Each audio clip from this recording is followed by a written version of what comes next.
Buenas tardes, buenos días a todos y a todas desde donde nos estéis siguiendo en esta nueva edición de los diálogos del Instituto de Análisis Económico y Social, una actividad que ya tiene un largo recorrido que iniciamos en el año 2021 y que queremos darle continuidad para, según lo que decíamos en el vídeo, poder compartir, transferir el conocimiento que reside en la investigación económica y social, poderlo compartir con todos aquellos que tengan interés en conocer eh, aquellos aspectos más relevantes de las investigaciones económicas y sociales que realiza el instituto o los colaboradores más cercanos al mismo, ¿no?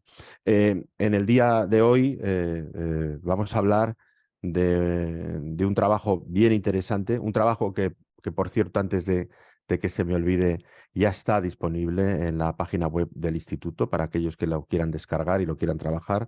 Hoy vamos a dialogar con un ponente extraordinario, ahora lo presentaré, y vamos a hablar sobre el índice de miseria de Okun, una aproximación al malestar social en América Latina 1970-2021.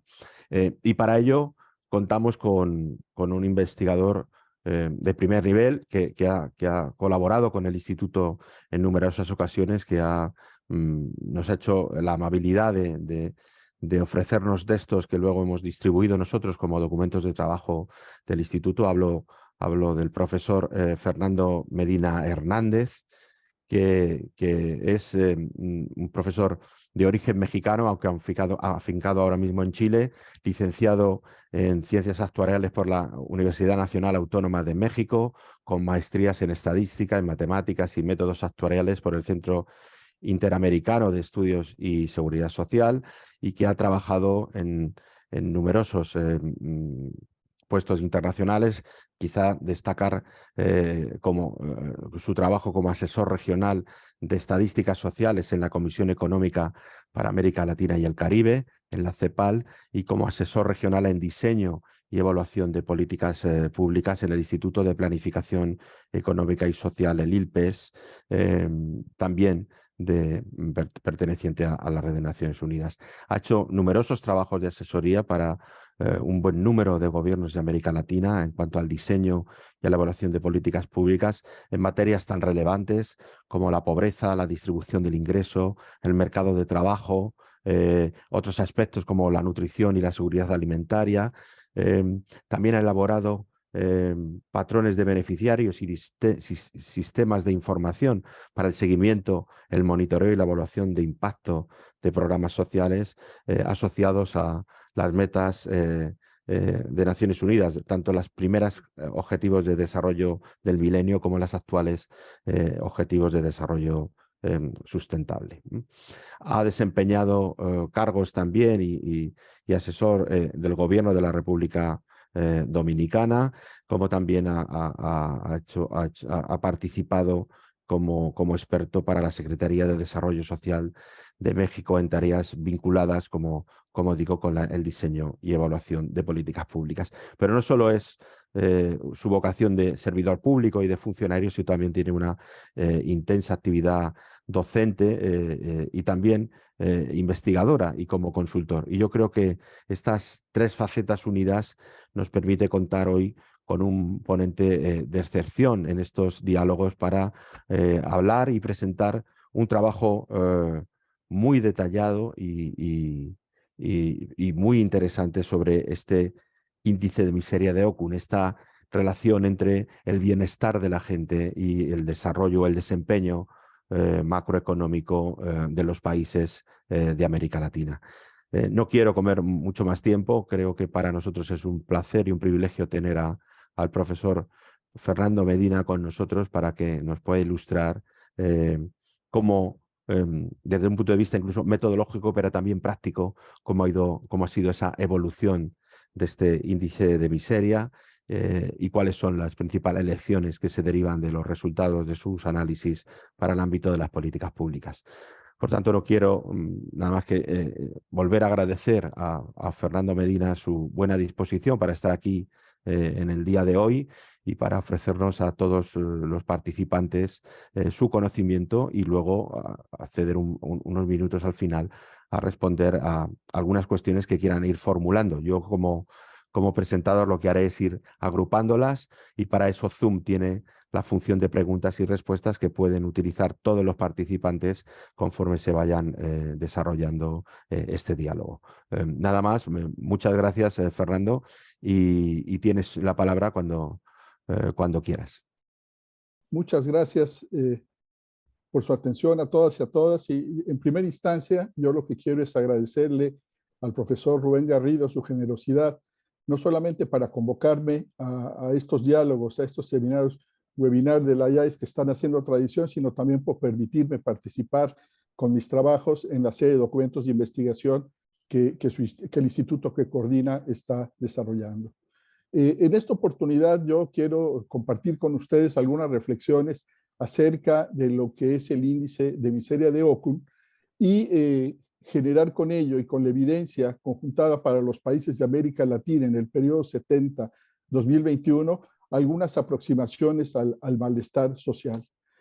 Lo primero que quisiera señalar es cuál fue la motivación que me orilló a hacerme cargo de este tema, que por cierto tiene mucha importancia en países como Estados Unidos y Canadá y también en Europa, pero que en América Latina se echa mucho de menos porque desafortunadamente, como ustedes lo podrán ver más adelante, e incluso en el trabajo que ya está publicado, que no existe abundante información, incluso ni siquiera suficiente información para poder abordar el tema.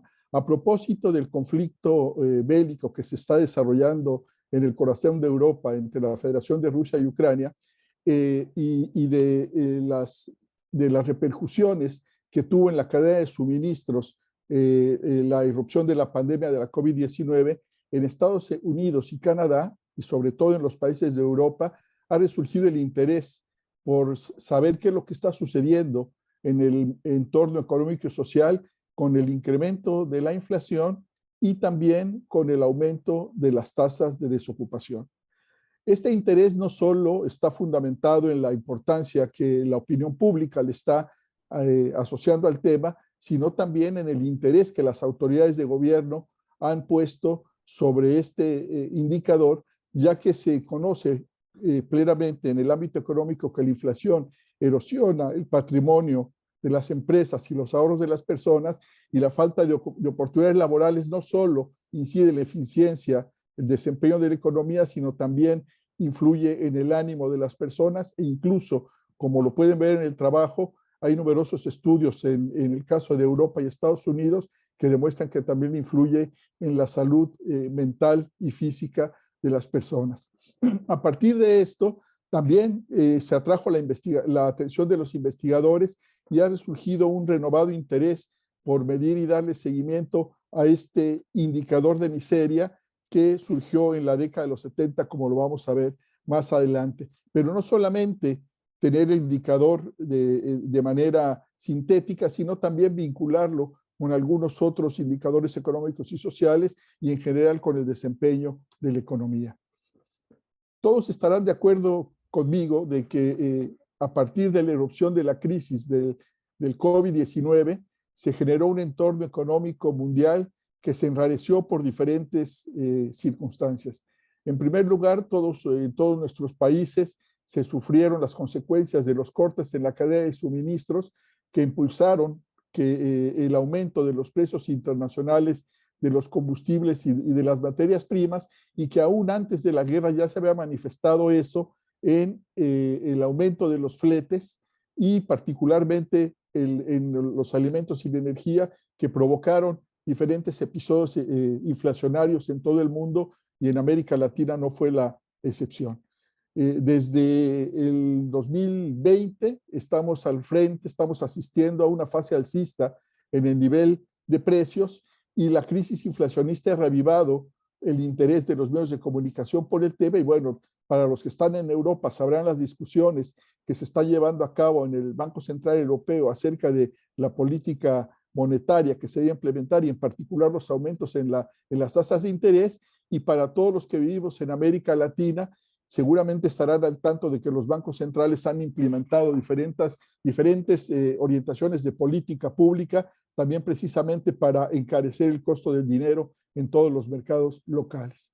Como si esto fuera poco, también nos encontramos precisamente que el 24 de febrero recién pasado cumplimos un año de que se desató el conflicto bélico entre Ucrania y la Federación de Rusia, y a partir de eso diversos organismos internacionales como la FAO nos han venido advirtiendo sobre las consecuencias que podría acarrearle a todos los países del mundo la falta de alimentos. Incluso en el caso particular de América Latina y el Caribe, señalan los problemas de hambruna que pueden presentarse en Haití y que también pueden extenderse a algunos otros países de América Latina. En el caso particular de Haití, todos ustedes también saben la crisis económica y social y sobre todo política que se vivió durante el año pasado con el asesinato del presidente, con el magnicidio del presidente y la inestabilidad política que aún se vive en este país, y por si fuera poco los problemas fronterizos que está enfrentando con la República Dominicana. Entonces eso significa que no se descarta una crisis alimentaria, y precisamente también las noticias más recientes que nos llegan desde Europa y en particular de la Federación Rusa señalan de que puede haber una ruptura del acuerdo que había para la exportación de granos desde Rusia, y si nosotros tenemos en cuenta de que Rusia es el tercer productor mayor de trigo del mundo y también el mayor exportador de este cereal, y además también exporta una parte importante de los fertilizantes que se utilizan en el mundo para la producción de alimentos en el entorno agrícola, entonces quiere decir que estamos en presencia de una amenaza que podría tener consecuencias importantes para todos los países de la región.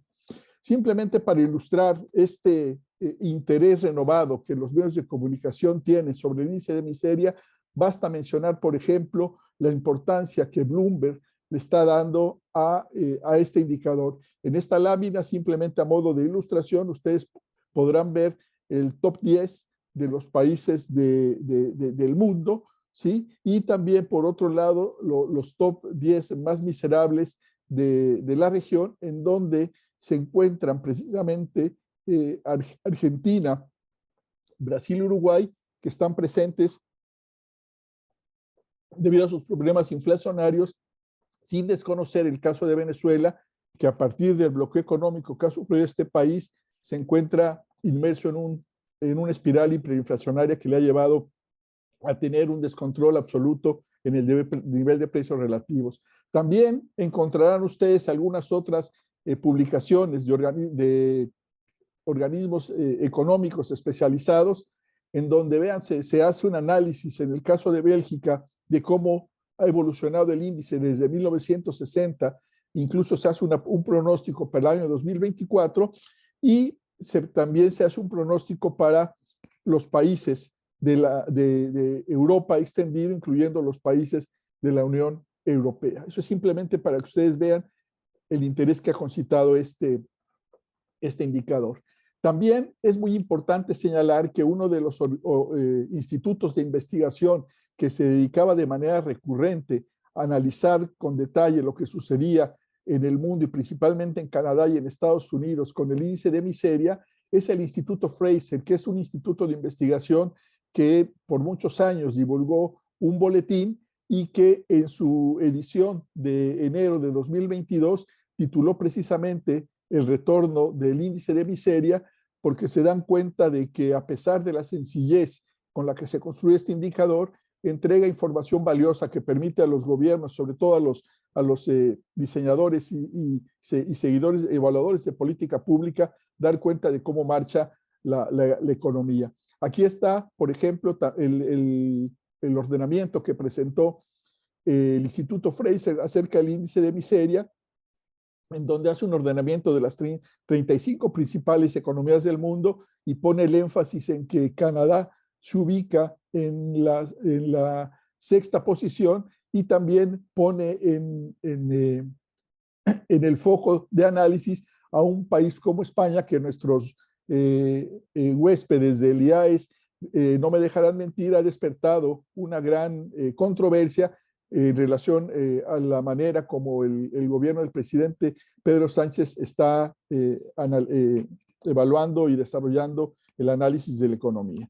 ¿Sí? Hay otra publicación que también es muy famosa y a la cual le dan seguimiento muchos de los interesados, que es el índice de miseria de Hanke, que cada año él sí le da seguimiento a todos los países del mundo. Lo que tienen en pantalla, no con la intención de que lo vean, sino solamente para que estén enterados y si están interesados lo puedan consultar, que lo que tengo es la edición 2021 del índice de miseria, en donde llama la atención la presencia de Cuba, no en el primer lugar, no así la de Venezuela en el segundo lugar, y esté el ordenamiento de los países. Entonces también es muy importante para entender por qué hay una nueva, se ha renovado el interés sobre este indicador y por qué era importante estudiarlo para América Latina. Entonces, la pregunta que surge después de ver que los países de Europa y en particular en América, Estados Unidos y Canadá se están preocupando nuevamente por este indicador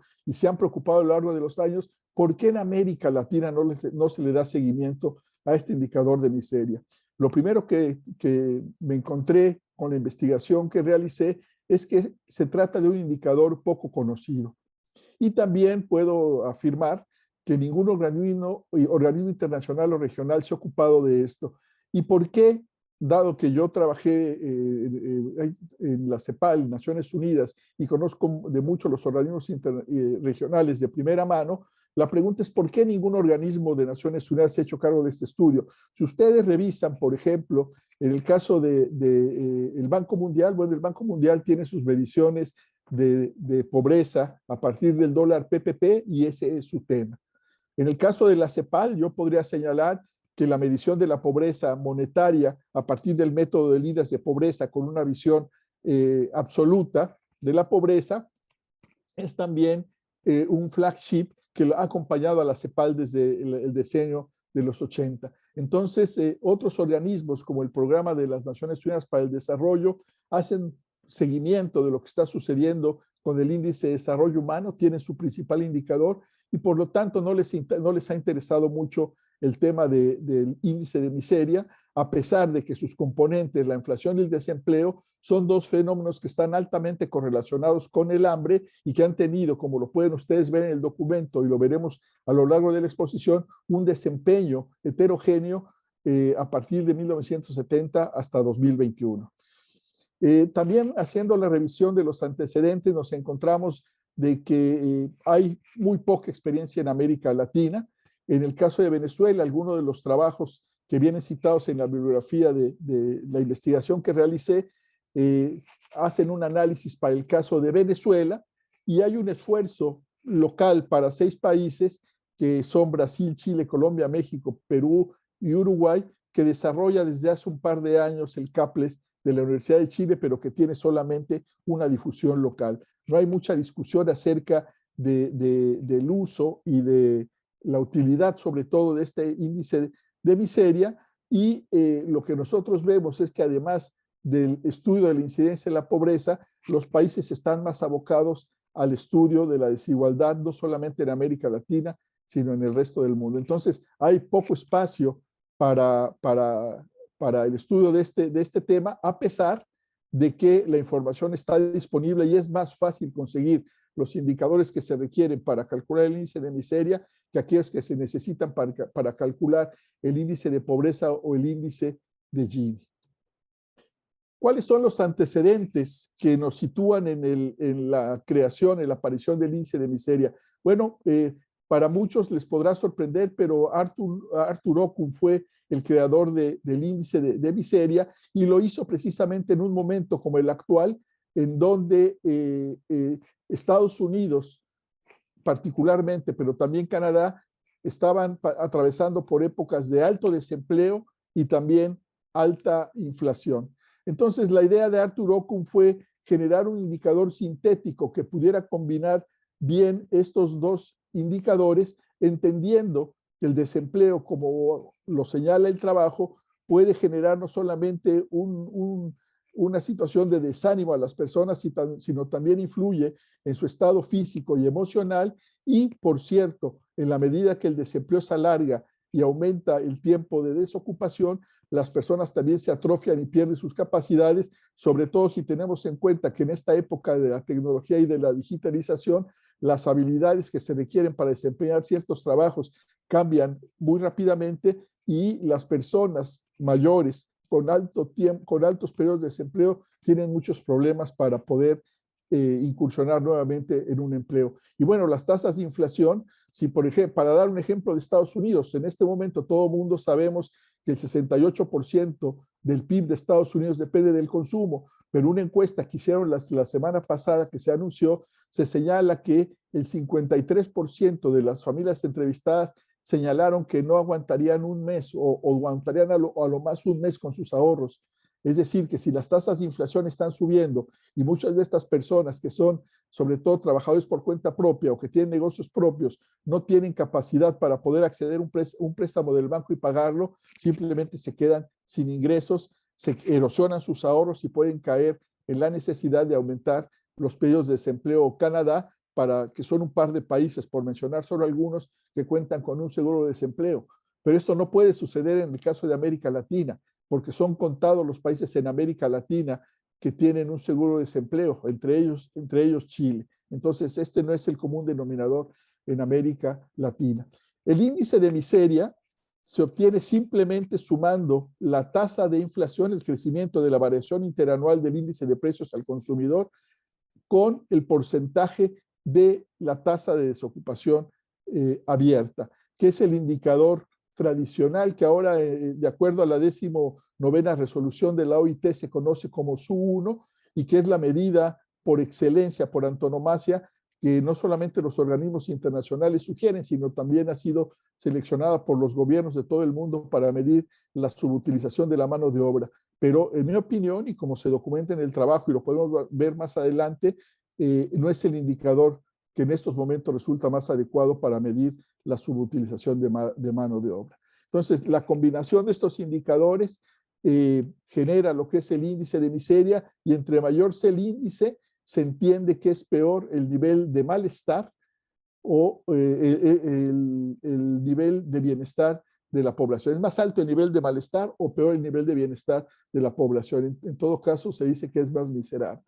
Hay diferentes maneras de calcular el índice de miseria. En el trabajo están los detalles. Yo solo quiero señalarles que desde el punto de vista del trabajo original de Okun, el índice de miseria de Okun, que es el IMO, se obtiene, como ya señalé, sumando la tasa de desocupación abierta y el valor absoluto del índice de precio al consumidor. ¿Y por qué el valor absoluto? Porque también se entiende que cuando el índice de precio al consumidor tiene una variación negativa, eso también llega a influir en el desempeño de la economía.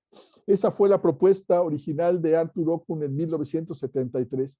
Posteriormente, hacia fines del decenio de los 90, el economista conocido Robert Barro señaló que efectivamente el desempleo y el comportamiento del índice de precios al consumidor afectaban la eficiencia de la economía, pero no era menos cierto que la tasa de interés, la política monetaria, influía, porque cada vez de que aumentaba la tasa de política monetaria, se encarecía el crédito para las personas que requieren de esos, recurrir a los bancos para desarrollar sus actividades económicas, y que a la suma de estas tres variables había que descontarle el crecimiento del Producto Interno Bruto o el crecimiento del PIB potencial para poder tener un balance entre lo que la economía se desgasta y lo que mejora la economía con el crecimiento del Producto Interno Bruto.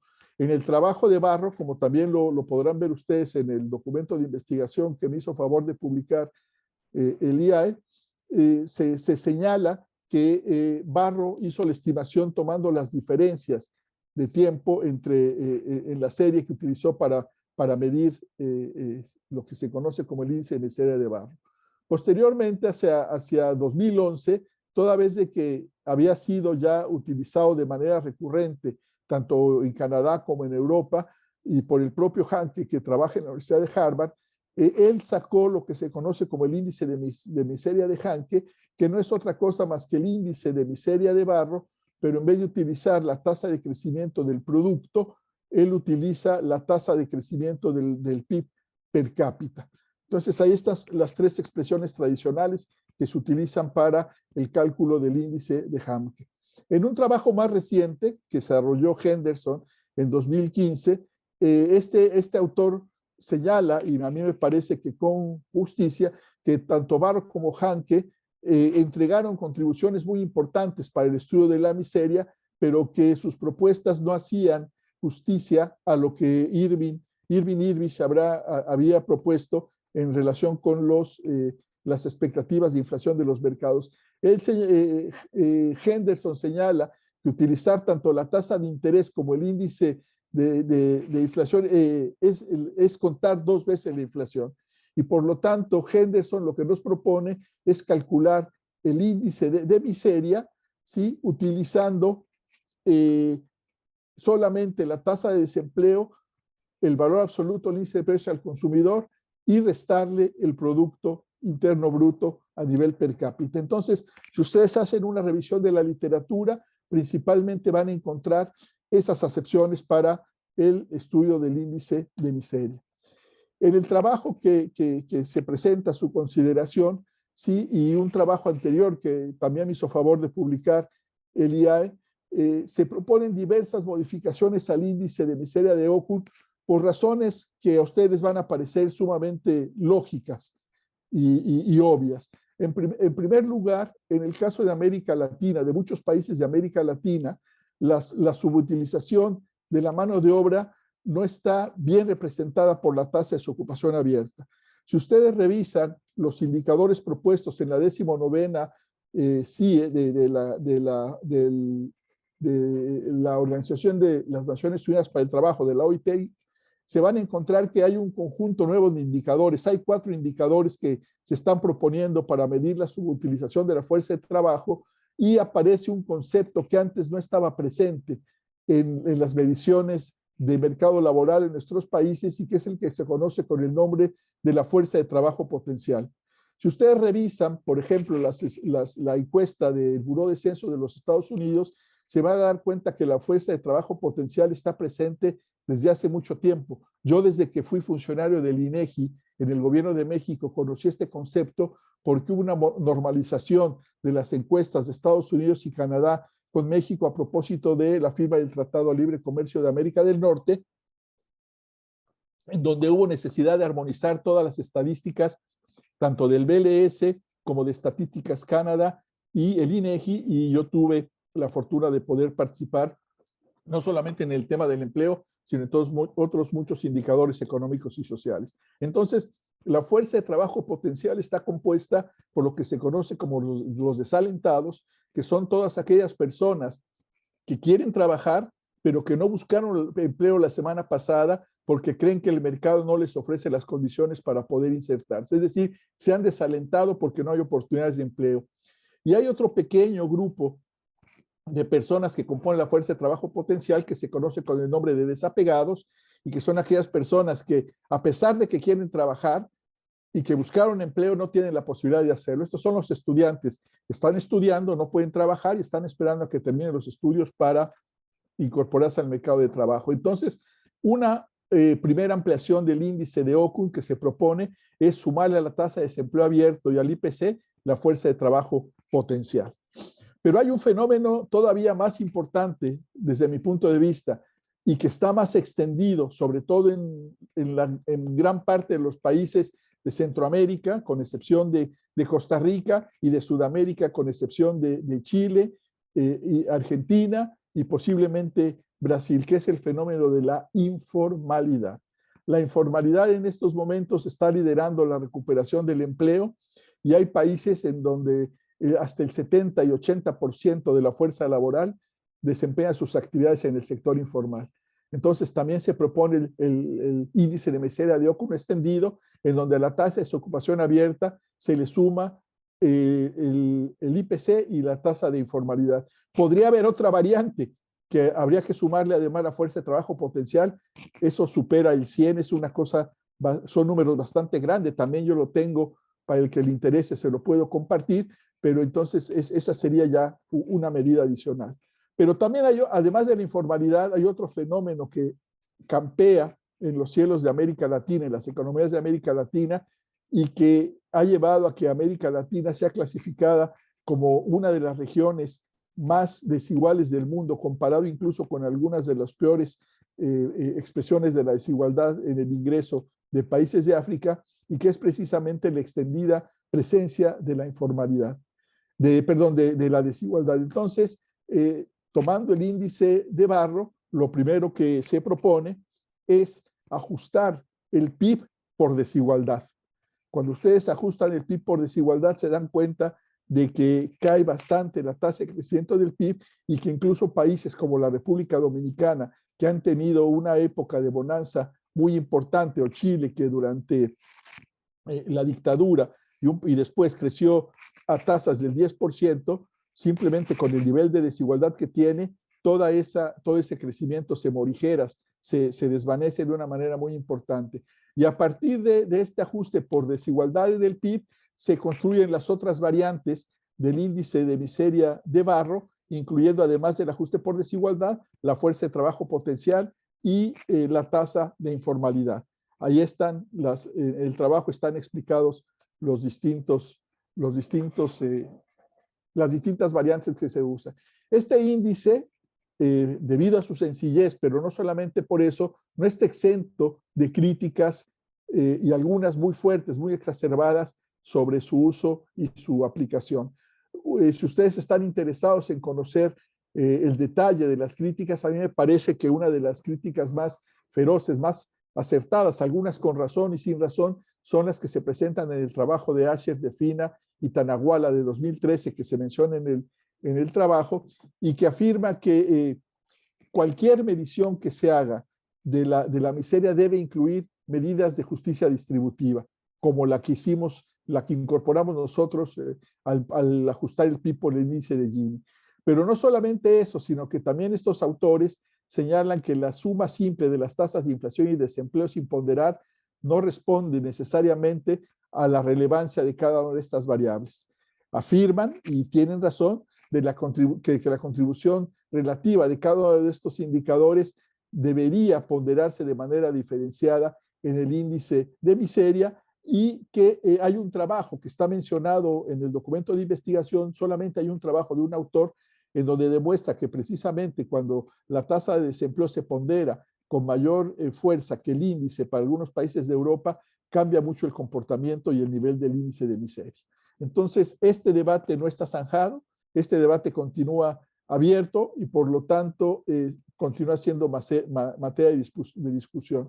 Y lo que se advierte al revisar la literatura es de que no abundan los trabajos para poder determinar cuál de los dos indicadores es más importante. En lo que hicimos nosotros tratamos de dilucidar ese tema.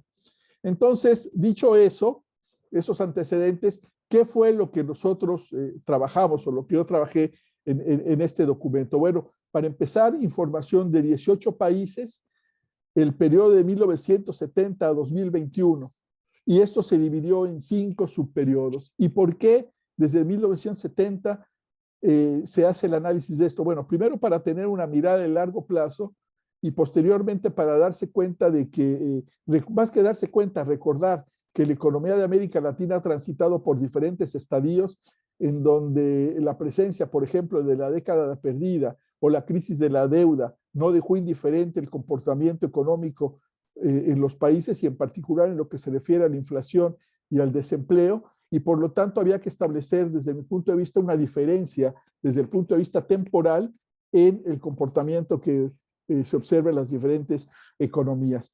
Está en este conjunto de países, algunos de ellos no tienen información para la variable de informalidad, como lo pueden ver en el trabajo y lo vamos a ver más adelante, y las fuentes de datos que se utilizaron para realizar los estudios fueron obtenidas fundamentalmente de los datos que tiene compilados el Banco Mundial en lo que se refiere a estos indicadores de desigualdad y algunos otros de pobreza, de inflación que se trabajan en la investigación, y también se complementan con datos de la OIT en materia de mercado de trabajo. Entonces ahí está la información fundamental. Ahora, ¿qué nos dicen las estadísticas descriptivas en relación a la inflación y al desempleo. Bueno, ustedes ven en el cuadro que están diferenciados los 5 periodos a los cuales he hecho referencia, y ustedes se podrán dar cuenta de que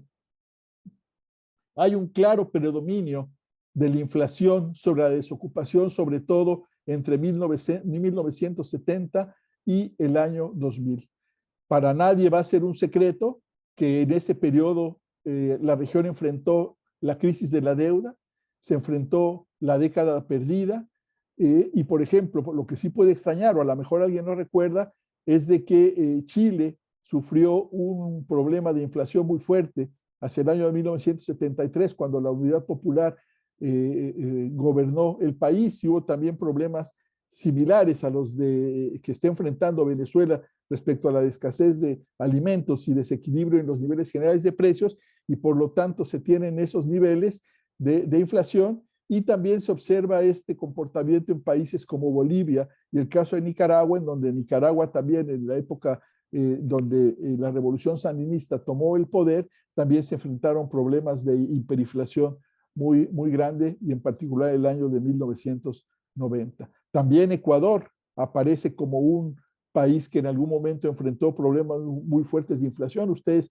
recordarán la quiebra de los bancos, que Yamil Maguad presidente, Bucarán, hubo varios presidentes en un periodo muy corto de tiempo que tuvieron que renunciar, y también se enfrentó a esos problemas. Simplemente en el caso de los mínimos, ustedes podrán darse cuenta de que Panamá, que siempre ha seguido el patrón de inflación muy similar a los de Estados Unidos, y antes de que llegara el gobierno del presidente Martinelli, no había enfrentado problemas de inflación, siempre habría tenido problemas, niveles de inflación máximo cercanos al 2%, pero ahora Panamá también está sufriendo problemas de inflación. Entonces, si ustedes se dan cuenta, hay un claro predominio de la inflación. Con color rojo están identificados los niveles de desempleo, que sin ser bajos no se asemejaban de ninguna manera a lo que estaba sucediendo en materia inflacionaria. Cuando quitamos Venezuela, que por los niveles tan altos que ha tenido, sobre todo en los años recientes, nos damos cuenta de que la pintura no cambia de manera muy importante y sigue habiendo un predominio de la inflación. Para no quitar de manera acrítica o identificar de manera crítica lo que son los valores extremos, en este cuadro les estoy presentando, y también viene el trabajo, los estimadores robustos. ¿Sí? Aplicando la técnica de estimación robusta, lo que hicimos fue identificar cuáles eran los valores extremos o las observaciones aberrantes. Hay 4 diferentes métodos que se aplicaron, y lo que nosotros observamos es cómo se estabiliza la inflación cuando se eliminan los valores extremos. Sin embargo, sigue habiendo entre 1970 y el año 2000 sigue habiendo un predominio de la inflación con el desempleo, y a partir del año 2000 se consolida la importancia de la desocupación. Entonces, si nosotros estamos pensando en la crítica que le hacían al índice de Occam respecto de las ponderaciones similares que no le hacían justicia a ninguno de los indicadores, nosotros podríamos concluir con esta evidencia que entre 1970 y 2000 hubo una preeminencia de la inflación, y por lo tanto tendría que ponderarse de manera diferente, y posteriormente, a partir del año 2000 y hasta la fecha, sí, el nivel de desempleo abierto ha predominado sobre la inflación. Sin embargo, dense cuenta que estamos hasta el 2021. Si en estos cálculos, como incorporamos el año 2022, nos vamos a dar cuenta de que la inflación ya se encuentra incluso por encima del desempleo, y otra vez nos llevaría a la disyuntiva de preguntarnos cuál de los dos indicadores debería ser ponderado con mayor valor. ¿Sí? Cuando nosotros involucramos el tema de la informalidad en el estudio del mercado de trabajo, lo primero que advertimos es que no fue sino hasta la década que inició en el 2000 cuando se empezó a medir de forma regular el desempleo, de forma irregular y además comparable la informalidad. ¿Sí? Fue cuando la OIT llamó a la actualización de la CIED, de los conceptos para la medición del mercado de trabajo, la ocupación y la informalidad, y entonces echamos de menos la posibilidad de construir el índice con la informalidad en el decenio del 70 hasta el año 2000. Pero vean ustedes qué sucede entre 2000 y 2021. ¿Se dan ustedes cuenta del valor promedio de la informalidad? Involucra a más de 2/3 partes en los periodos, se ubica en torno al 70%, incluso hay países que superan este umbral, y por lo tanto cualquier alusión a la subutilización de mano de obra necesariamente debe voltear, desde mi punto de vista, la mirada hacia la informalidad y tener la tasa de desocupación abierta como un indicador importante, pero no el más relevante de todos, sobre todo en países como el mío, para no señalar otro como México, en donde las tasas de desocupación abierta en torno al 2 y 3%, lo único que están escondiendo es una gran precarización del mercado laboral, ¿sí? Una situación similar se da en Perú, se da en El Salvador, se da en Paraguay, etcétera, en donde la informalidad campea. Y si ustedes analizan el comportamiento por país, se van a dar cuenta de que, con excepción de Chile, Uruguay y Costa Rica, ¿sí?, predomina el porcentaje de población informal en la fuerza de trabajo. Chile, Uruguay y Costa Rica, que eran que son tres de las economías de América Latina más formalizadas en términos de la ocupación, se dan cuenta que en Chile casi se tiene una tercera parte de la población ocupada en la informalidad, en Costa Rica en Uruguay, un valor similar, y en Costa Rica incluso se aproxima al 38%.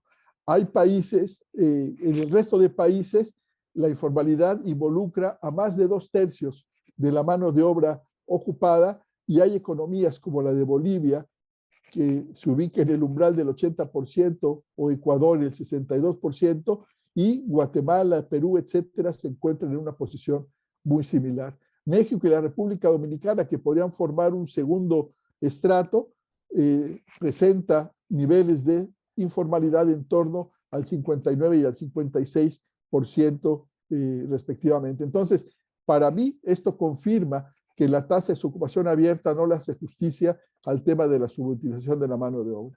Bueno, para intentar aproximarnos a alguna cuantificación de cuál de las dos variables es más importante, en el trabajo lo que se presenta es la estimación de un modelo de regresión en donde la variable dependiente es el logaritmo del PIB per cápita, que está expresado por país y por grupo de años, y como variables independientes se trabajó con el logaritmo de la tasa de desocupación abierta, del índice de precios al consumidor, y se metieron como variables de control la ocupación, ¿sí?, los países y también los grupos. ¿Para qué se hizo esto? Bueno, aquí lo importante son los coeficientes beta 1 y beta 2, y el cociente beta 1 y beta 2 se asumió como la tasa marginal de sustitución, con el propósito de intentar cuantificar si es más importante el desempleo que la inflación en la medición de la eficiencia económica, es decir, el desempeño del Producto Interno Bruto. Y en el caso de las sumatorias de P igual a 1 hasta 18, se representan los efectos fijos, ¿sí?, para ver cuál es la influencia que ejerce el país, y también un efecto intertemporal expresado por los grupos. Al estimar esta regresión, los resultados están explícitos en el documento. Lo que nosotros observamos es de que hay un predominio claro de la desocupación sobre la inflación en algunos periodos, dependiendo del país y del periodo que se analice. Una primera manera de aproximar el comportamiento, más bien de ilustrar el comportamiento entre el índice de precios y el desempleo abierto, es la representación tradicional de la curva de Phillips que todos conocemos.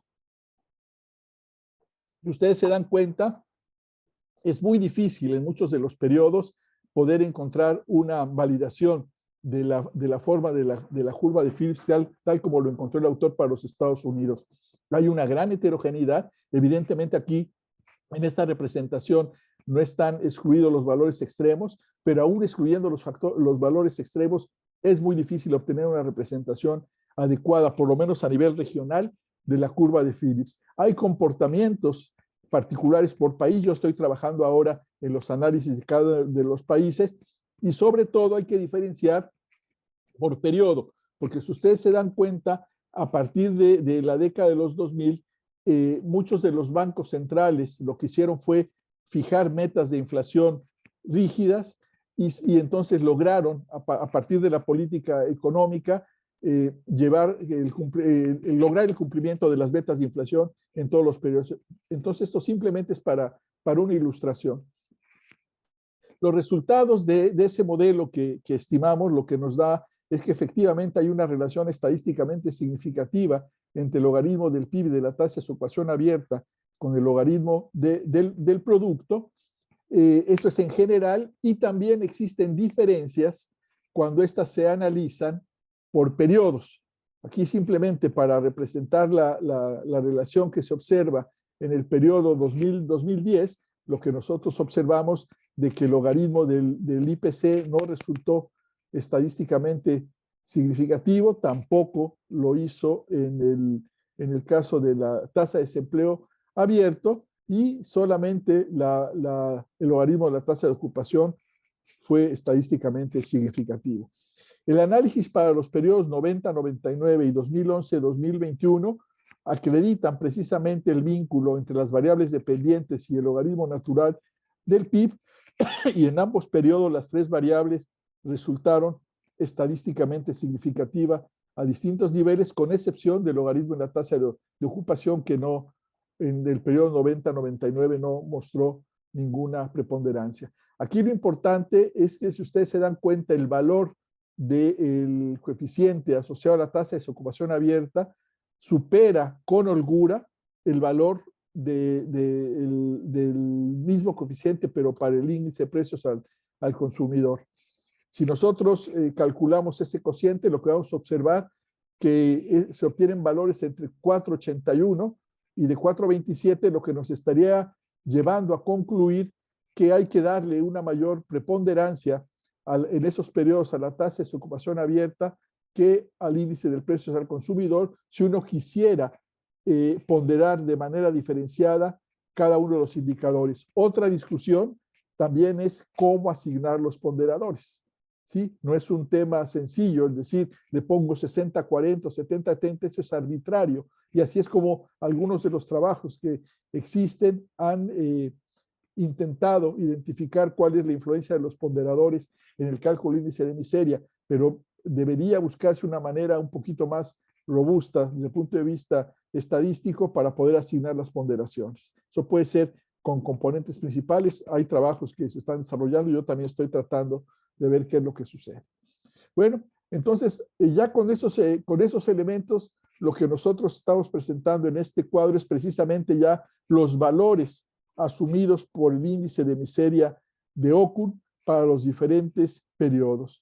En la parte inferior del cuadro, ustedes lo que observan es el promedio simple para el conjunto de países de América Latina que en cada uno de los periodos cuentan con información, y lo que nosotros estamos observando es que el valor del índice de miseria cambia de manera muy importante entre de los 70, 79, 80, 89, ¿sí? Aumenta de manera abrupta, vuelve a caer entre 90 y 99 y después se desploma hasta 2000, en el periodo 2000-2010. Aquí la razón por la cual se cae el índice de miseria es por lo que comentamos en algún momento en la presentación. Ya en ese decenio muchos bancos habían definido su política inflacionaria en términos de tasas fijas de inflación. La mayoría de los países habían logrado contener el aumento de los precios, y también las bajas tasas de desempleo se enmascaran a partir de una extensión muy fuerte de la informalidad, y por lo tanto calcular el índice de miseria con la tasa de desempleo abierto subestima, desde mi punto de vista, la verdadera subutilización de la fuerza de trabajo y por lo tanto el malestar social o la miseria de los países. Algo que es muy importante sentenciar es de que durante la década perdida, que es 80-89, efectivamente el periodo inflacionario que enfrentó la región hizo que se exacerbara los valores del índice de miseria. Entonces, vean ustedes, ese es el comportamiento. Y aquí lo que está presentando es la comparación del indicador cuando se elimina en el periodo 2011-2021 los valores extremos, que son particular el caso de Venezuela y el caso de Argentina, que también ustedes saben de que asumió el presidente Fernández, han enfrentado problemas importantes en materia de inflación y por lo tanto, y también de tipo cambiario, ¿verdad? Pero la inflación aquí afecta más y por lo tanto ustedes ven un comportamiento totalmente distinto en el periodo 2011-2021 cuando son eliminados los valores extremos del índice de miseria. Entonces, lo que podamos decir es que con información reciente del periodo 2000-2021, uno podría concluir que el índice de miseria en promedio de América Latina ha venido disminuyendo de manera muy importante, ¿sí? Entonces, ahí está el comportamiento a nivel de los promedios de América Latina, ¿sí? Ahí está lo que acabo de decir, así que no voy a detenerme aquí. Ahora, también se puede hacer un reflejo de la manera como se descompone, o sea, cuál es la composición del índice de miseria, y lo que nosotros observamos es que precisamente el hecho de que en Argentina y Venezuela se haya exacerbado la inflación, pues lo que es la explicación por qué entre 2011 y 2021 sí queda sobrerepresentado el IPC en el cálculo del índice de miseria, mientras en la década precedente, el periodo 2000-2010, había más o menos una participación muy similar en puntos porcentuales de ambos indicadores. De hecho, con valores tan similares, daría la impresión de que no habría necesidad de ponderar diferenciadamente la inflación y el desempleo, y aquí le hace mucha justicia a la versión original del índice de OCDE. En la gráfica 5, el panel de la derecha, lo que nos está presentando es precisamente el índice de miseria, pero toda vez de que se le han excluido los valores extremos, y nos vamos a concentrar en el periodo 2000-2021, y en donde nosotros observamos que en ambos periodos la inflación ha tenido mayor preponderancia que el desempleo, sin dejar de señalar, o mejor dicho, enfatizando nuevamente que ya en el año 2000 ya había una medición comparable de la informalidad. La mayor parte de los países estaban siguiendo las recomendaciones del OIT y por lo tanto la tasa de desempleo abierto no le hace justicia desde mi punto de vista al verdadero nivel de su utilización de la fuerza laboral. Entonces, pero esos son los datos originales para que ustedes lo conozcan, y por supuesto que la mejor opinión será siempre la de ustedes. Ahora, ¿qué sucede cuando nosotros ordenamos los países en función a su índice de miseria? Bueno, lo que nosotros observamos es que ninguno de los paneles, los 4 paneles que se están presentando en la gráfica, tienen características muy similares. Sí llama la atención el caso de Panamá. Si ustedes se dan cuenta, Panamá en 1970 se ubicaba en el mejor lugar, ¿sí? Viendo la gráfica de abajo hacia arriba. En 1980-89, Panamá fue el segundo país con menor índice de miseria de la región, y entre 1990 y 1999 ocupó la primera posición con el índice de miseria más bajo. No obstante, ya en el periodo 2000-2011, Panamá escaló, y de ocupar la posición 1 en el periodo precedente, escaló 1, 2, 3, 4, pasó a ser el 6º país con menor índice de miseria. La explicación en el caso de Panamá, yo les comenté que durante la gestión del presidente Martinelli, que se construyó el metro y que se hicieron las vías para autobuses, etcétera, se exacerbó la inflación, tuvieron que contratar mucha mano de obra de la región porque la mano de obra panameña no daba. De hecho, los bajos niveles de desempleo que se observaron en Panamá es lo que también explica por qué se ubica en una posición de privilegio, pero con estas obras que le estoy diciendo, que fue la ampliación del canal, la construcción del metro y la incorporación del programa de transporte, generó desempleo, y también generó, sobre todo, más que desempleo, problemas inflacionarios. Como podemos hacer un análisis que no es el caso ser más exhaustivo. Ustedes pueden consultar en el documento y ver cuál es el país que más les interesa en el análisis. Tal vez es más importante ver aquí lo que sucede con los cambios intertemporales. Estas gráficas me parece que son más ilustrativas y lo que nos permiten ver es cómo ha cambiado la posición, o más bien el valor, el nivel del índice de miseria en cada uno de los países. Lo que nosotros observamos, por ejemplo, es que entre 2000 y 2005, 6 países registraron aumentos en el índice de miseria. Estos fueron precisamente Argentina, Costa Rica, El Salvador, Guatemala y Paraguay.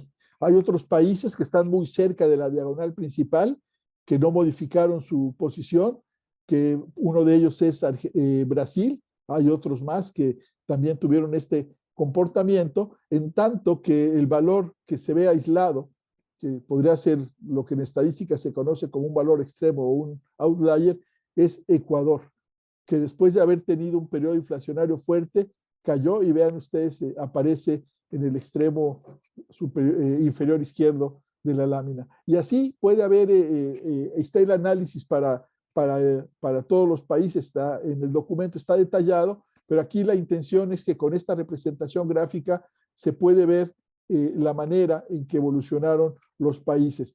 Hacia el 2021, vean ustedes, la mayoría ya con índices bajos se concentran entre un 25% de miseria y un 30%, pero ya están ahí todos los países.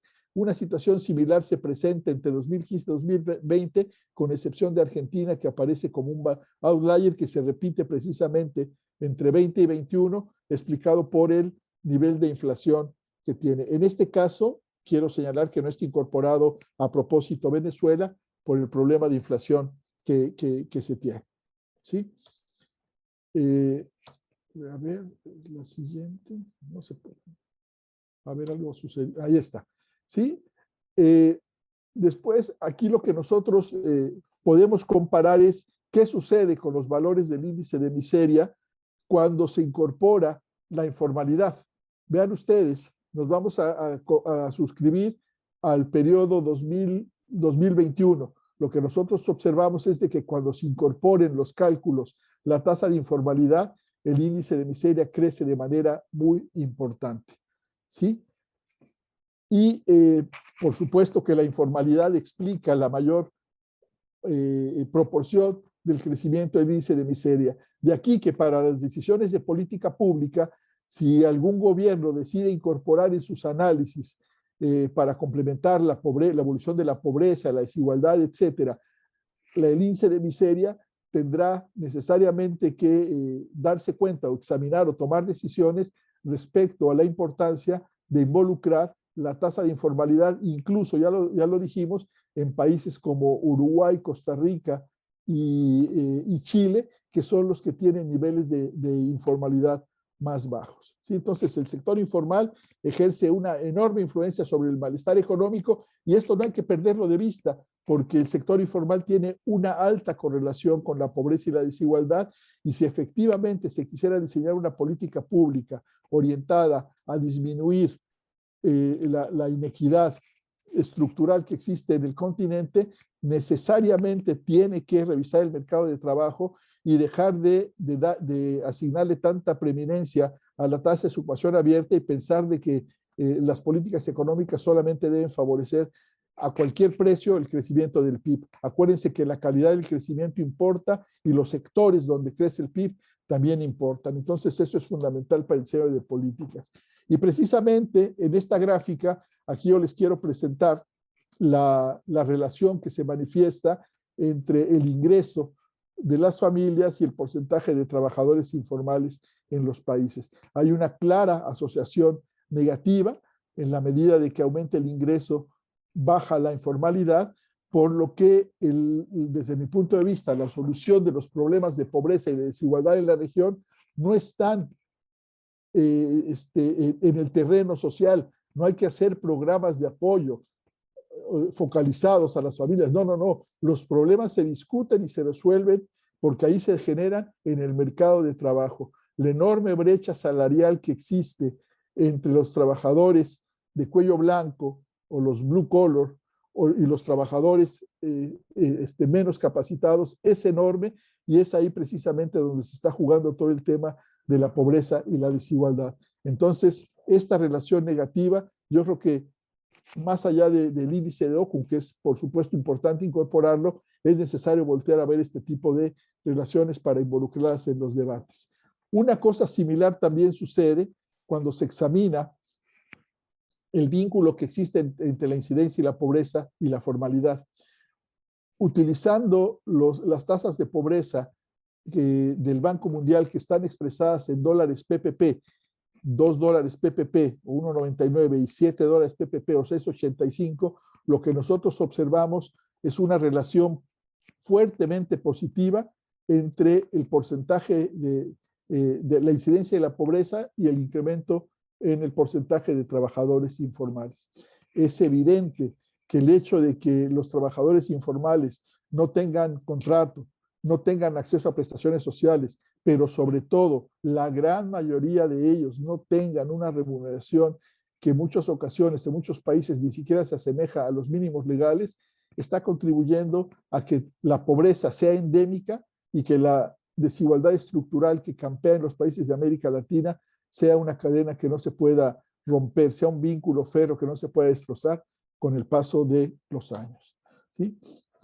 Aquí está, en todo caso, también para los que les interese, la evolución del índice de miseria de Ockham, en donde se incorpora la desocupación y la informalidad, para que nos demos cuenta que no estamos en presencia de un fenómeno nuevo. La informalidad siempre ha estado presente en los mercados de trabajo de América Latina, y en particular en el caso de América Latina, y sobre todo las personas de Centroamérica que nos puedan acompañar, recordarán que el programa PREALC, que es un programa regional del empleo que se desarrolló en una sede que tenía la OIT en Panamá, precisamente hablaba del tema de la informalidad y del empleo y de la pobreza rural. Entonces, para todos aquellos que quieran indagar desde qué es lo que sucedía desde el principio de los 2000, yo les recomiendo que consulten los trabajos de la PREALC, y para algunos países van a encontrar series más largas con indicadores de informalidad que les podrán permitir profundizar sobre el tema. Entonces, estamos hablando de un fenómeno prácticamente estructural que refleja el comportamiento de los mercados de América Latina y el Caribe. Entonces, cuando dice, es que está creciendo el empleo, por supuesto que está creciendo el empleo, pero el empleo está creciendo en el sector informal. De hecho, de no ser por el aumento de la informalidad, América Latina todavía no se recuperaría de los estragos que causó la pandemia en el mercado laboral. En todos los países de la región, sin excepción, la informalidad está liderando la recuperación del empleo. Y se puede decir que la mayoría de los trabajos que se han recuperado, porque no son creados nuevos, son de carácter informal. Y aquí viene una situación muy importante, porque ustedes, dependiendo del país de donde vengan, podrán revisar las estadísticas de los institutos de estadística en materia de fuerza de trabajo potencial. La OIT recomendó, desde mi punto de vista, de manera no apropiada, que las personas que perdieron su empleo durante la pandemia no fueran clasificadas como desocupados abiertos, sino se les clasificó en la fuerza de trabajo potencial. Entonces, ustedes podrán ver, por ejemplo, en el caso de la República Dominicana, que en el 2020, después de que perdieron 430,000 puestos de trabajo en el segundo trimestre del 2020, ¿sí? Resulta que la tasa de desempleo es la más baja en 16 años, se ubicó en 3,2%. Por supuesto que es una falacia, ¿sí? Por supuesto que eso no es un comportamiento económico. Lo que sucedió fue que por recomendación de la OIT se sugirió ubicar a esas personas en la fuerza de trabajo potencial, y por lo tanto se tiene subestimada el verdadero nivel de desocupación. Entonces, situaciones como estas son muy importantes, y más allá del indicador por sí mismo, son de las cosas que yo rescato de este trabajo que se publicó y que estamos sometiendo a su consideración, para que ustedes que están interesados en el tema, algunos como servidores públicos y tal vez otras personas que puedan llevar sus trabajos de investigación o de tesis y se puedan interesar en este tema, sepan hacia dónde orientar sus esfuerzos, porque el mercado de trabajo les va a revelar muchas situaciones importantes en términos de manejo de política pública, que es política económica y no necesariamente política social. También aquí está, para que ustedes lo vean, simplemente para que se informen, vean ustedes cómo cuando se mete en la informalidad, países como Bolivia, que estaba en la parte baja de la tabla, ya pasa a ocupar los puestos altos. Bolivia, Perú tienen 70-80% de informalidad, Nicaragua ni se diga, Honduras tampoco. Y vean ustedes que la parte baja ya lo ocupan países como Uruguay, Costa Rica y Chile, en donde, como habíamos señalado anteriormente, el problema de la informalidad tiene menos relevancia, sin querer decir con esto que no es importante. El hecho de que 27 de cada 100 puestos de trabajo, tanto en Uruguay como en Chile, provengan de la informalidad, no es una cosa menor. Hace apenas algunos años en Chile ese indicador no llegaba ni siquiera al 10% y tampoco en Uruguay. Y en el caso de Costa Rica, que 40 de cada 100 puestos de trabajo son informales, ese indicador se ubicaba en torno al 20% hace apenas el inicio del presente decenio. Entonces vean ustedes cómo cambia el ordenamiento y también dependiendo de las prioridades de la política pública y para poder tener una imagen extendida de cuáles son los diferentes problemas, humildemente les sugiero que la informalidad sea incorporada en este indicador de miseria cuando se quiera analizar la extensión de la subinteracción de fuerza de trabajo. El índice de barro también está aquí representado. El índice de barro se ha reducido también de manera muy importante. En este caso, vean ustedes que no está corregido por desigualdad.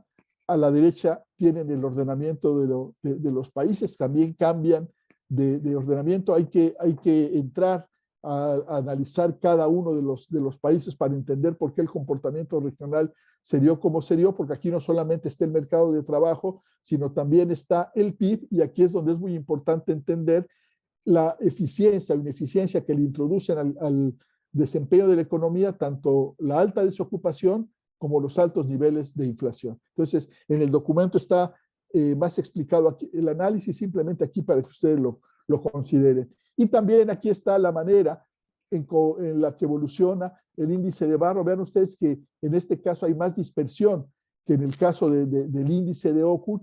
Y entonces, nuevamente, no es uno u otro. Desde mi punto de vista, me parece que hay que complementar la mirada poniendo sobre la mesa todos los elementos y dependiendo del área de política que ustedes quieran profundizar, será el indicador que les resulte más apropiado o más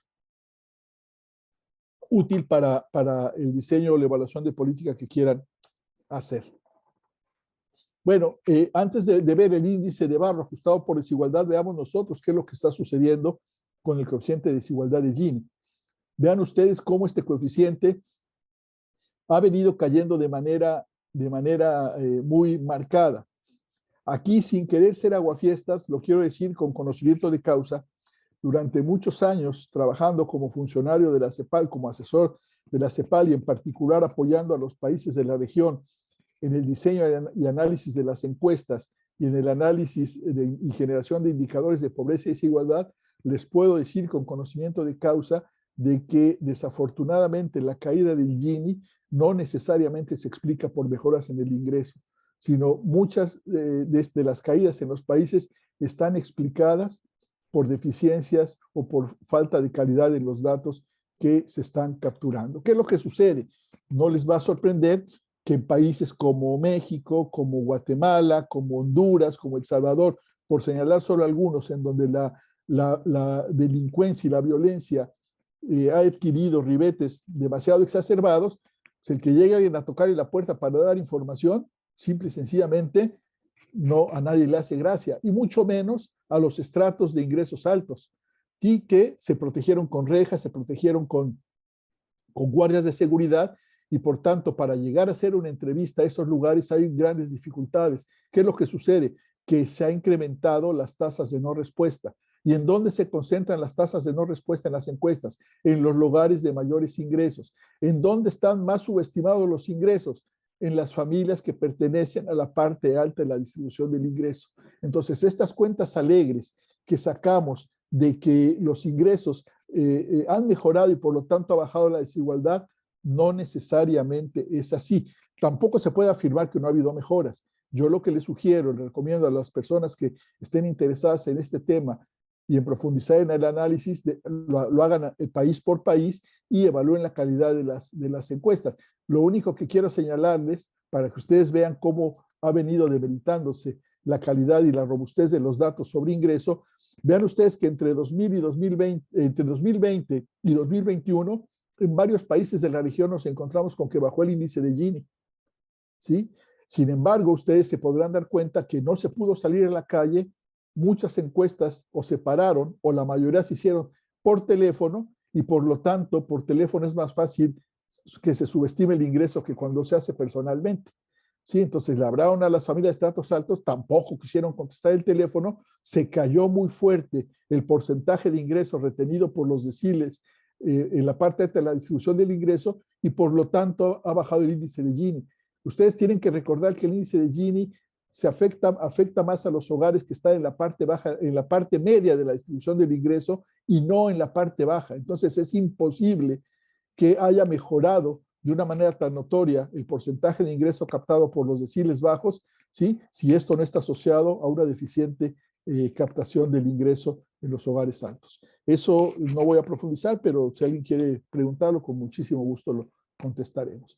Aquí está también el ordenamiento de los países en función a su índice de desigualdad de Gini. Colombia y Brasil siempre han sido catalogados como los países con mayor nivel de desigualdad, pero sorprende el caso de Costa Rica. Si ustedes ven Costa Rica hace 10, 15 años, Costa Rica era de los países con menor nivel de inequidad. Este país junto con Uruguay, sí, se consideran los países de América Latina en donde mayor desarrollo relativo tuvo el estado de bienestar en regímenes similares a los de Europa, no tan desarrollados, pero similares. Y ahora Costa Rica presenta uno de los niveles de desigualdad más altos de la región.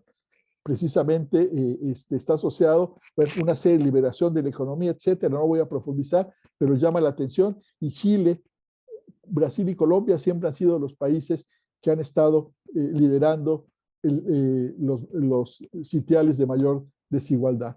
Entonces, vean ustedes qué sucede cuando el PIB se ajusta, la tasa de variación interanual del PIB se ajusta por desigualdad. Entre 90 y 99 cae a poco menos de la mitad. Entre 2000 y 2010 pasa de 3,7 a 2,1 y después cae de 2,8 a 1,3. Entonces, por supuesto que la desigualdad afecta, por supuesto que hay que tenerla en cuenta y no por eso es gratuito que Amartya Sen en el Índice de Desarrollo Humano y todo el trabajo que desarrolla ahora el PNUD en el IDH haya incorporado el ajuste por desigualdad de los diferentes indicadores que está utilizando. Y vean ustedes, al contrario de lo que veíamos, cómo se incrementa el índice de miseria de barro cuando es ajustado por desigualdad. Esto es en el promedio regional, con las virtudes y defectos del índice de Gini que ya comentamos, ¿sí? Pero de cualquier manera, con todas esas virtudes y defectos o con las debilidades que pueda tener, se representa precisamente que la desigualdad está siendo un factor que afecta no solamente el tema social, sino también la eficiencia económica. Y aquí están también los cambios que se observan en el índice de barro ajustado por desigualdad. Muy bien. Vamos a concluir no con conclusiones, sino con los principales mensajes que desde mi punto de vista son con los que yo me quedo y que me gustaría compartir y en todo caso conocer sus opiniones. Desde mi punto de vista, es importante involucrar en la discusión el índice de miseria de Okun, involucrarlo como un indicador preeminente, sino como un indicador complementario que permite evaluar mejor el desempeño de la economía y cuantificar sus efectos en el nivel de las personas. Y ya lo vimos de que es muy importante que este indicador no solamente se analice en su valor sintético, sino también que se analice en términos de sus componentes y en particular lo que está sucediendo en el mercado de trabajo, sin desconocer que en el índice de precios al consumidor en muchos países de la región, el rubro de alimentación está creciendo por encima del promedio del índice de precios de toda la canasta básica que se utiliza para el cálculo del índice de precios. Entonces, también es importante, también es útil analizar no solamente el nivel general del IPC, sino también el comportamiento del grupo de alimentos, bebidas y tabacos consumidos en casa.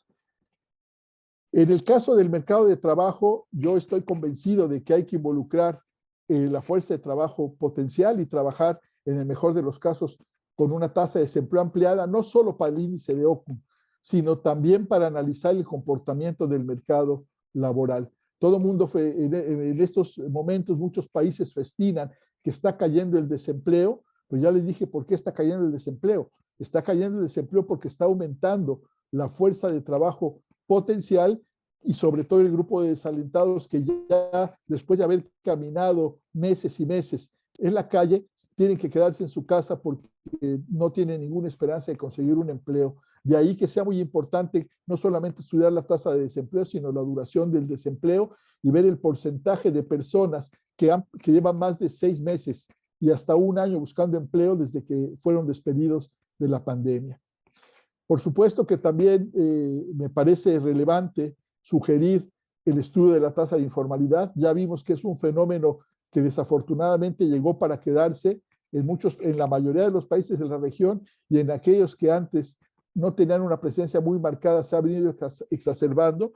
En países como Chile, desafortunadamente, la inmigración obliga, ante la falta de oportunidades en el sector formal de la economía, a muchas personas que vienen a este país a buscarse la vida, a trabajar en las plataformas de comidas rápidas. Todo esto es empleo informal, que dicho sea de paso no es un fenómeno lo suficientemente estudiado en ninguno de los países de la región. Entonces, otro de los mensajes que me parece importante reafirmar es la utilidad de concentrarse en el estudio de la formalidad y en particular en los estudios, en los trabajos de plataforma, en donde parece que volvimos a la época de la esclavitud.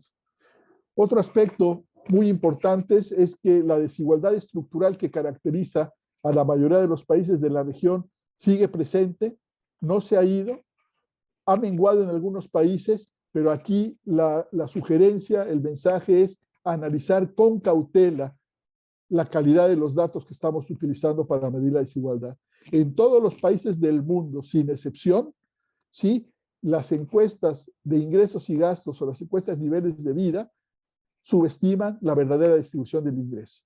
Bueno, en el caso de América Latina, la mayor parte de las encuestas que se utilizan para medir el ingreso no son encuestas de ingresos y gastos, sino son encuestas de mercado de trabajo, en donde de una manera más laxa, de una manera más relajada o de una manera menos rigurosa se captan algunas de las principales fuentes de ingreso de las personas, y por lo tanto está subestimado el ingreso y por lo tanto está subestimado el índice de desigualdad. Simplemente para concluir, quisiera decirles que en ese sentido, dados esos antecedentes, también me parece importante incorporar el índice de miseria de barrio y sus componentes en los análisis cotidianos que hacen los países sobre el desempeño de la economía. Quiero agradecerle su atención, su generosidad, y nuevamente al profesor Rubén Garrido por la amabilidad de haberme invitado a impartir esta plática. Muchas gracias. Pues muchas gracias, Fernando, por tu exposición, por tu detallada exposición. Yo creo que nos has hecho una revisión del...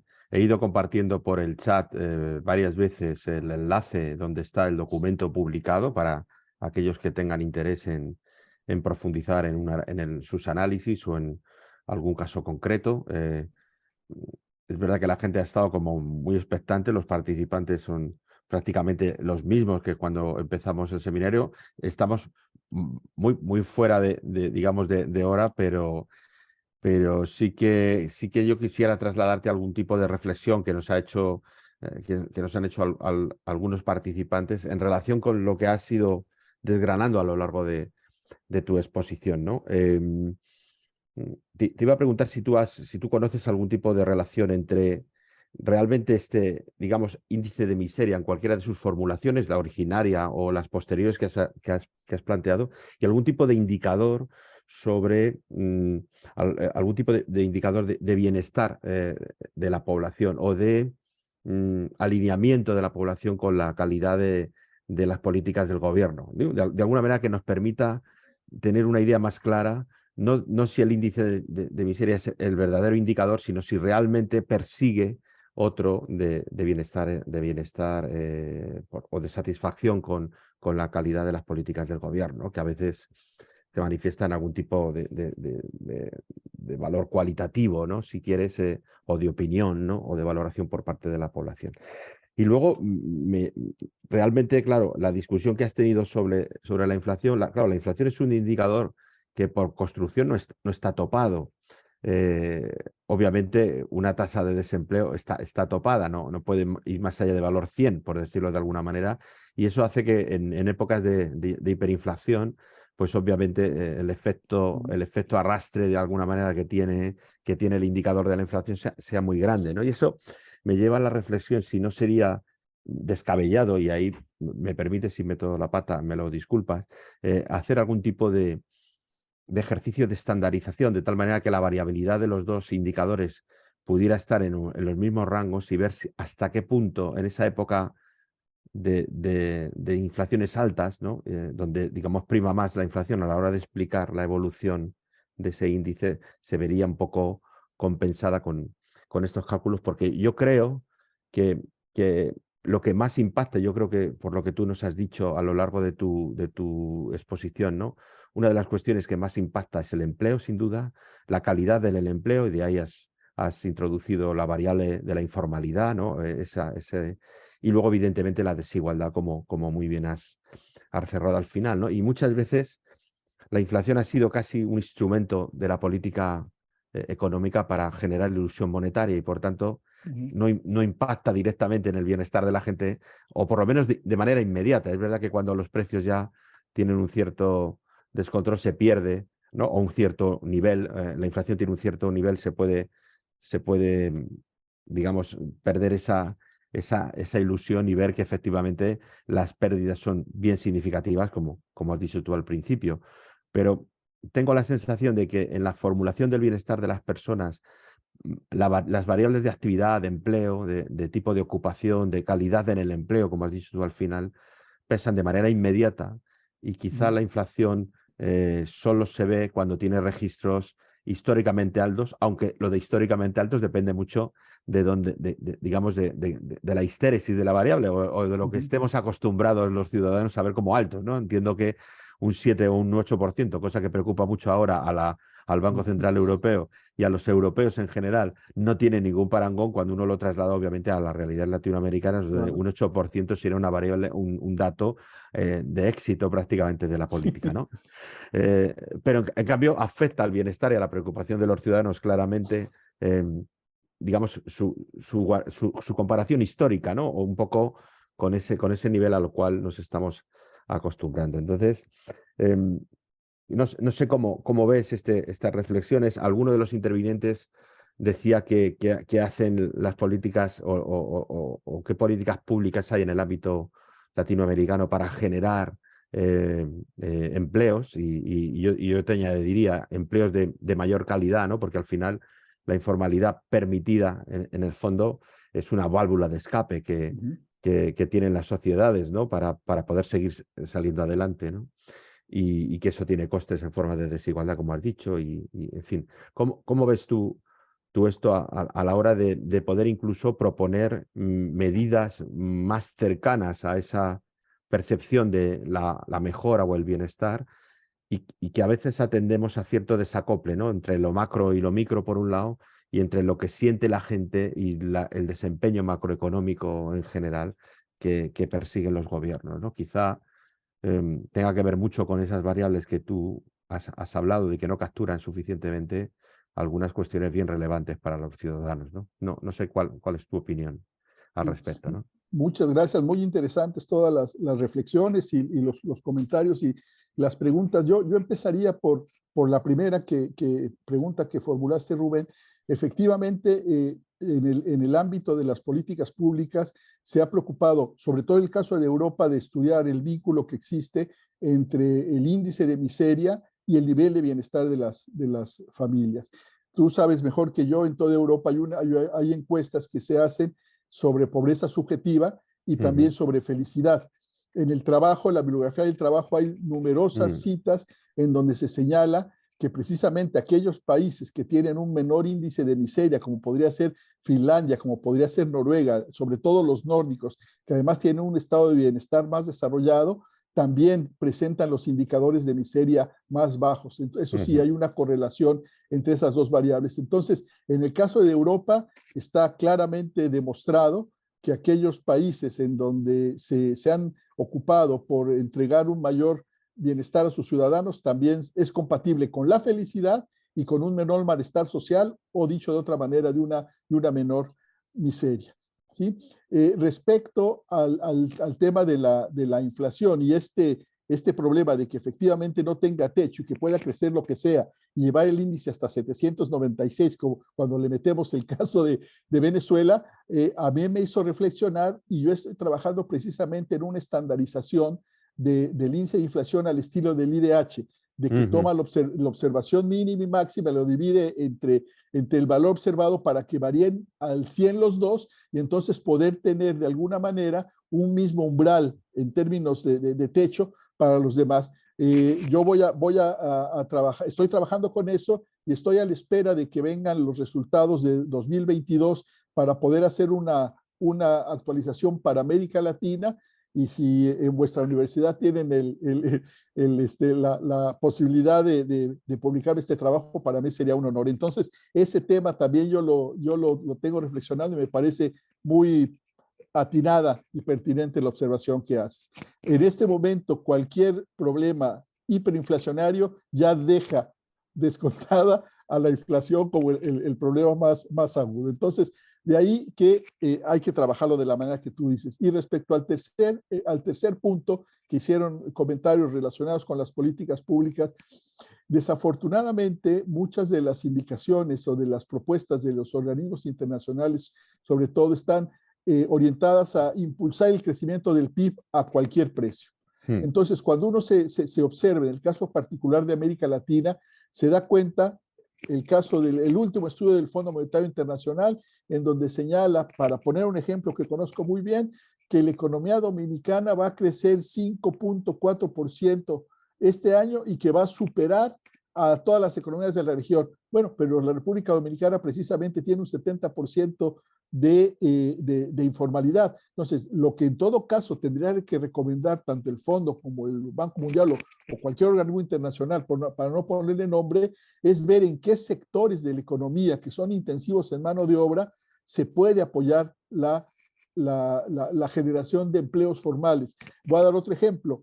Con todas estas ayudas que se dieron en los distintos países, incluyendo los Estados Unidos, nunca se buscó, se dieron subsidios a la oferta, pero no a la demanda de mano de obra. Si tal vez se hubieran dado a las empresas para que retuvieran a sus trabajadores o los empleos formales no se perdieran y les retuvieran el salario por un tiempo, o si hubieran compartido los costes, ¿sí? En estos momentos hubiera crecimiento del empleo. Pero el hecho de que las empresas, a la hora de que ajustaron, lo primero que hicieron fue recortar la nómina. Sí, bueno, la gente en América Latina no se puede dar el lujo de esperar encontrar un empleo similar al que tenía antes, porque la gente no tiene ahorros y tiene una base social muy, muy frágil para sustentarse. Entonces tienen que salir, como se dice en República Dominicana, a buscársela con cualquier chamba para poder subsistir. Entonces, en la medida de que no haya una orientación de política dirigida a la creación de empleo y simplemente interese el dato de crecimiento de la ocupación, vamos a seguir afrontando problemas como los que estamos hablando ahora de informalidad. Sí, así lo destacan algunos de nuestros participantes, por ejemplo, en el caso de Colombia, ¿no? Cuando destacaba uno de los participantes, ¿no? La salida de la crisis motivada por el COVID, que ha hecho que aumente de manera muy significativa, supongo como tú dices, en otros países también, ese grado de informalidad, que obviamente afecta claramente al bienestar de las personas, porque primero, no solo por la calidad, sino por también el grado de inseguridad a la hora de percibir los ingresos. Y otra cuestión que es bien interesante y que a veces no se analiza lo suficiente es que la informalidad es la pobreza del futuro, cuando uno tiene que salir de un sistema donde no tiene ningún tipo de mecanismo de protección social, porque obviamente por propia definición la informalidad no contribuye de ninguna manera a hacer, aunque sea un prototipo de estado del bienestar pequeño, que permita cubrir determinados ¿no? elementos de seguridad, incluso pues, para la vejez, por ejemplo, ¿no? Entonces, creo que eso es una especie de bomba retardada que tienen muchos países donde este fenómeno es muy grande, cuando la población tiende a tiende a estar cada vez más envejecida, como posiblemente estemos nosotros viendo desde Europa, ¿no? En fin, yo creo que has puesto sobre la mesa un montón de aspectos y de dinámicas y de debates que podemos seguir. Hay algunas, algunas opiniones en nuestras preguntas y respuestas, ¿no? sobre de alguna manera cómo considera en México que se ha hecho las políticas contra la inflación. A veces es verdad que esas políticas antiinflacionistas se han llevado por delante parte de las políticas reales que afectan al Sí, desempleo. Yo creo que eso lo acabas de decir, y aquí algunos intervinientes también lo destacan en forma de pregunta, y yo creo que esto también tiene un poco la utilidad de ver precisamente esa, aunque tus curvas de Phillips, las que has muestro, ¿no? ¿no? No existen como tal, no se ha visto una relación tan clara. Es verdad que a veces las preferencias de estabilización macroeconómica o digamos o de estabilización nominal ocultan esos retrocesos en la parte más real de la economía que se ve en esas cifras de desempleo o de participación potencial de la población en el mercado de trabajo. Bueno, yo creo que ya hemos sobrepasado el tiempo que teníamos asignados, y tu generosidad creo que lo vamos a dejar aquí sin antes agradecerte otra vez la participación de hoy, agradecerte tu generosidad con la publicación que ya tienen nuestros participantes y nuestros seguidores en el chat y que pueden descargar de nuestra página web. Y como has anunciado que sigues trabajando ahí, pues oye, seguir invitándote ya sabes que esta es también tu casa, puedes sentirte como miembro del Instituto de Análisis Económico de la Universidad de Alcalá, y aquí nos tienes para lo que haga falta, incluso para cuando tengas ese índice estandarizado que dices que estás trabajando y que puedas publicar algunos resultados, aunque sean provisionales. O sea que muchas gracias, Fernando Medina, y muchas gracias al resto de participantes que han estado atentos a este diálogo, y a emplazarles a los siguientes y a que participen como lo están haciendo hasta ahora. Nada más, Fernando, muchas muchas gracias. gracias. Hasta luego. Hasta luego Adiós. y chao. Gracias.